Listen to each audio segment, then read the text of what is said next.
Medreseja Alaudin në Prishtinë u shndërrua në skenë kujtese dhe krenarie me rastin e 18 vjetorit të pavarësisë së Kosovës. Në fjalën e tij, ushtruesi i detyrës së drejtorit të medresesë kujtoi sakrificën e të gjithë atyre që dhanë gjithçka nga vetja për këtë ditë, duke bërë thirrje që këto vlera kombëtare të ruhen, të respektohen dhe kujtohen brez pas brezi. Rruga për me ardhur deri te kjo ditë ka qenë jashtëzakonisht e gjatë dhe vojshme. Kanë kontribuar shumë familje, kanë dhënë dëshmor, shumë ky popull, kemi pas vështirësi të ndryshme. Por të jemi krenar se në mesin e atyre që kanë kontribuar më së shumti është dhe medreseja jonë, e cila më së miri dëshmon pllaka e emrave të dëshmorëve të cilën e lexojmë sa herë që hymë dhe dalëm nga kjo derë e kësaj shkollës.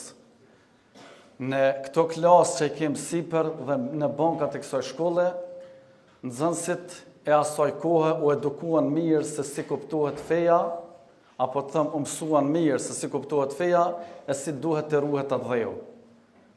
Prandaj të dashur nxënës, ata që ishin para neve në sollën këtë ditë e ne duhet të ruajmë.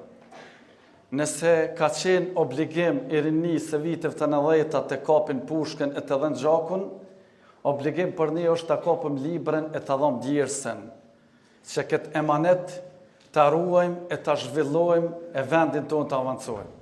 Nxënësit e kësaj shkolle së bashku me profesorët e tyre kishin përgatitur një program të pasur me ilahi, monolog, poezi dhe dokumentar, përmes të cilave rikujtuan rrugëtimin e vështirë drejt lirisë dhe rëndësinë e ruajtjes së identitetit kombëtar.